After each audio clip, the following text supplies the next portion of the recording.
The next speaker is with us digitally, and he will talk about the business, online business of medical services.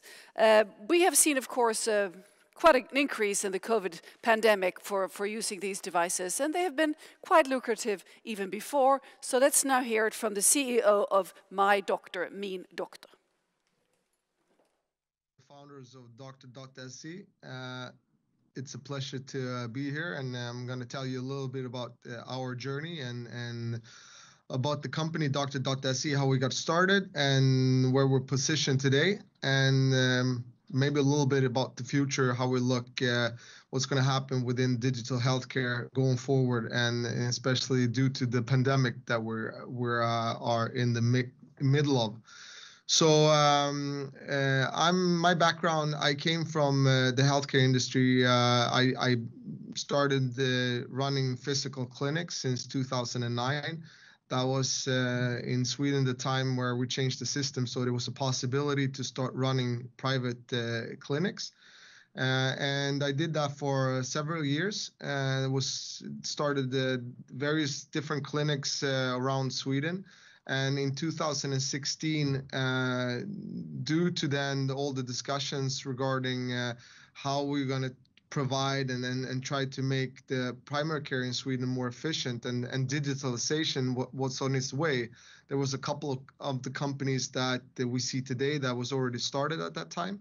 And we looked upon it from a little bit of a different angle, that we wanted to create something that was equally beneficiary for the system and for the physicians, the clinics that were treating patients, as it was for the patients on the easy access and high service level to get treatment.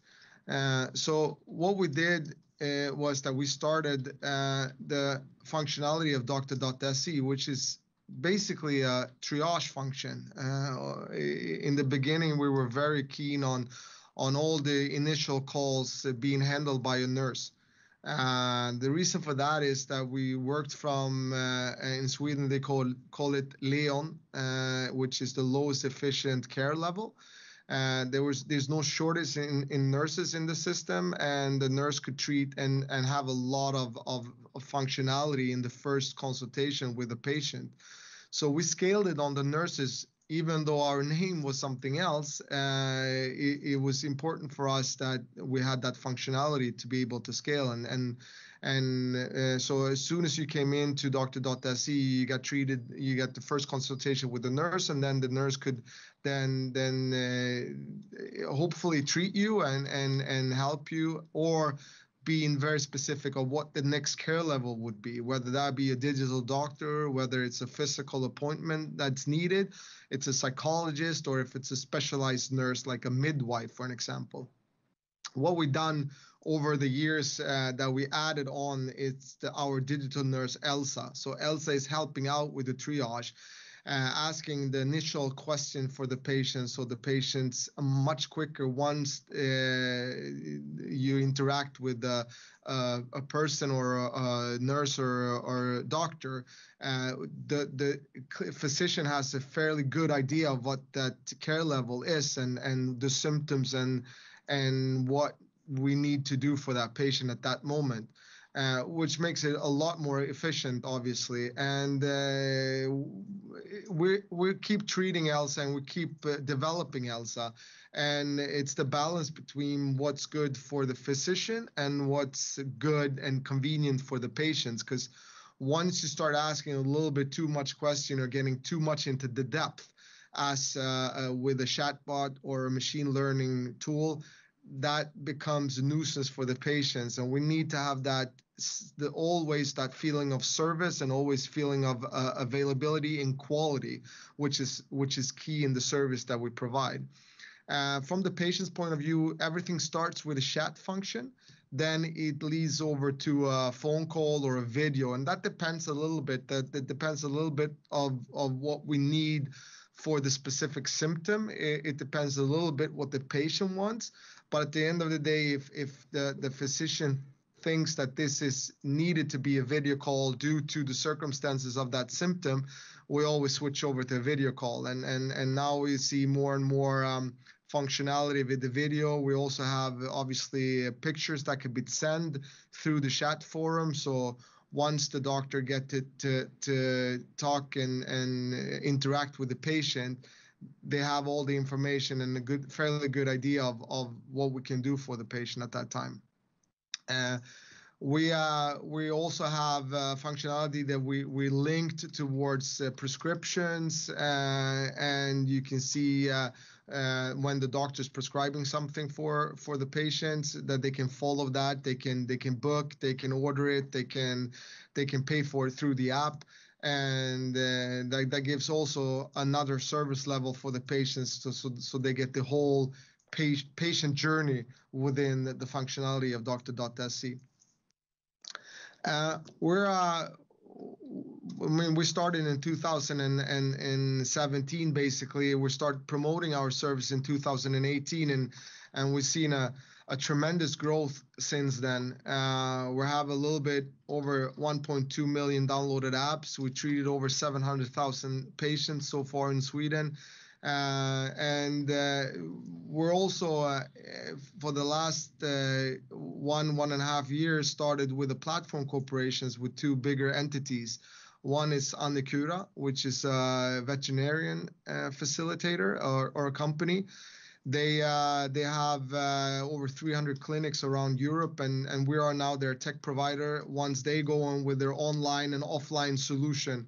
And now in the mix of pandemic, we see an enormous increase for them as well. Another platform corporation that we started discussing a little bit over half a year ago, and then we launched in the middle of the summer.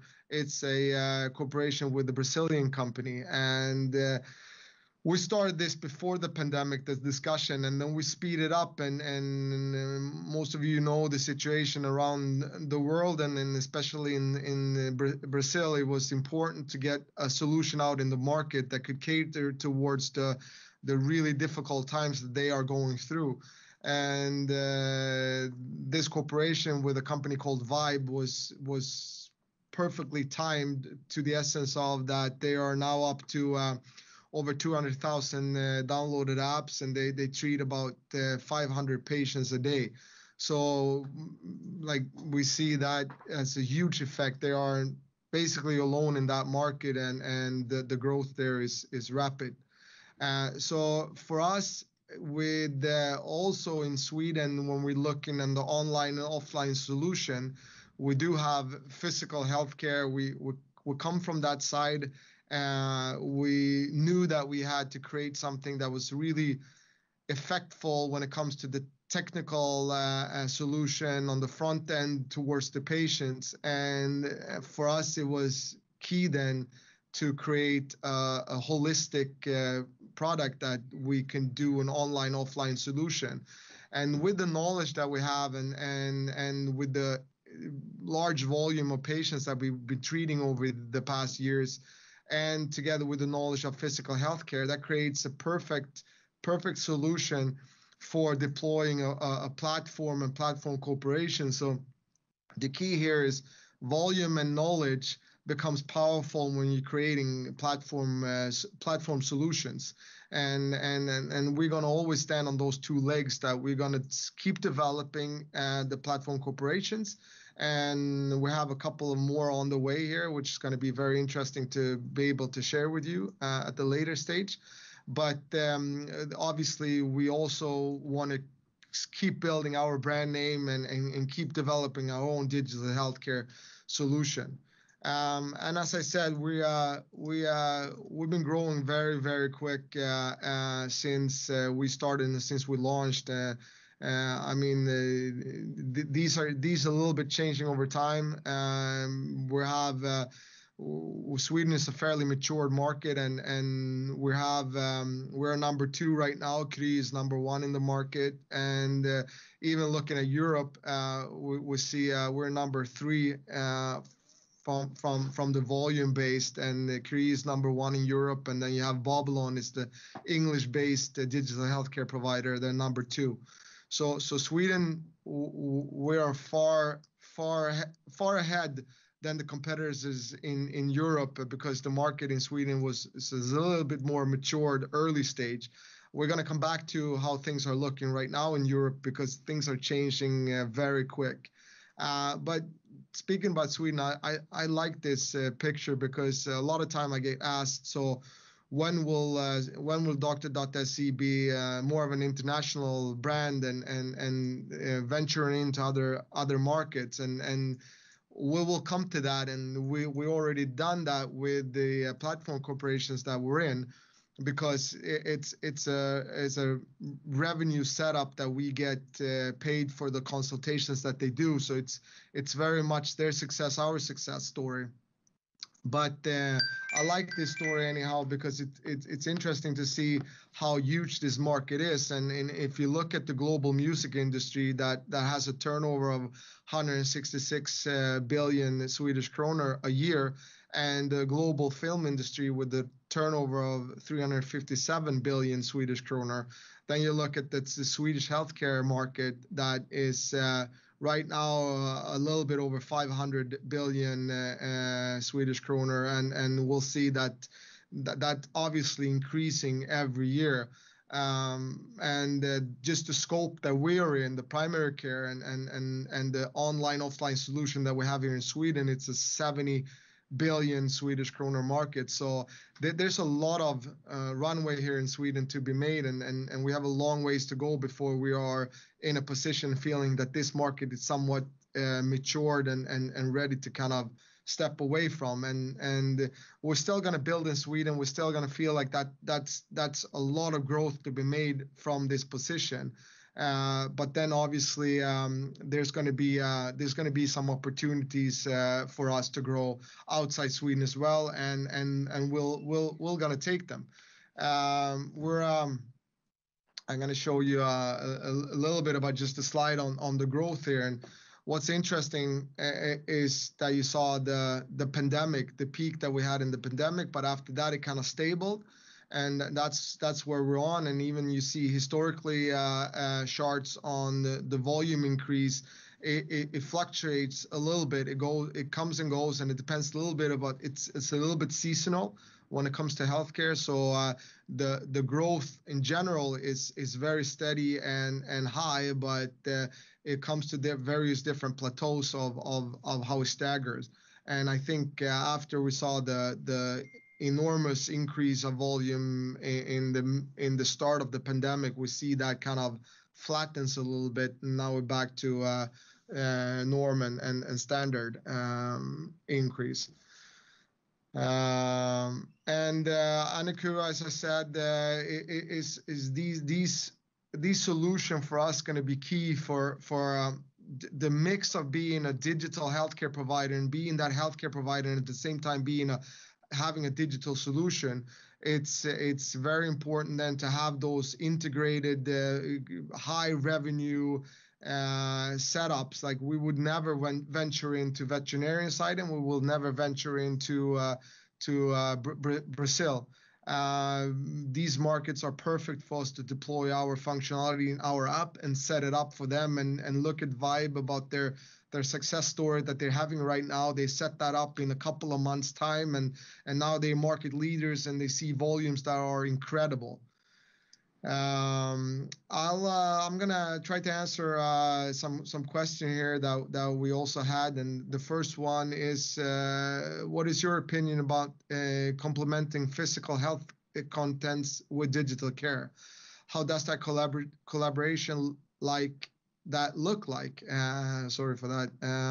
I mean, our belief is here that we see the patient as a whole. The initial digital consultation could be vital, and it's very important due to the effect, and that we can really provide something that is add-on service to an existing healthcare.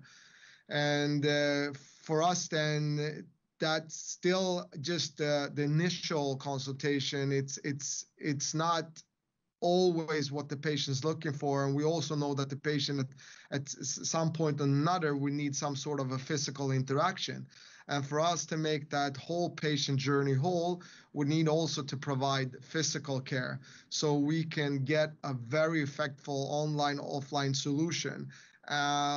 In the beginning, when we started that was the whole idea from day one, basically. And in the beginning, we really tried to figure out the cooperations with the existing healthcare system, but it's difficult to kind of come from the side and doing something new and in a very disruptive market and saying that this is good for the existing ecosystem. So we at the end of the day, we find it better to kind of come up with this solution ourselves. It's going to be a little bit slower, obviously, because it's going to take time to build and acquire physical units, but we're on that path right now and it's going really well. And that's I think that's a given for us to do and keep doing in Sweden and keep building. But we're going to do it with the sense of high quality and going to be very careful on what we're adding on to our culture and the way we're working and really interact with the physical units or management teams that are happy to be a part of the Doktor.se journey. And then another question, due to the current corona crisis, how has your business been effective? Has your business increased in any specific area? Yeah, I mean, first of all, as you saw on that chart, the volume has increased tremendous there. And that was the first, I would say, the first thing that we saw that just the openness to use the digital consultation and also due to that the physical care kind of shut down there for a couple of months and it was difficult for patients and even though if it wasn't difficult, patients and physicians didn't really want to interact.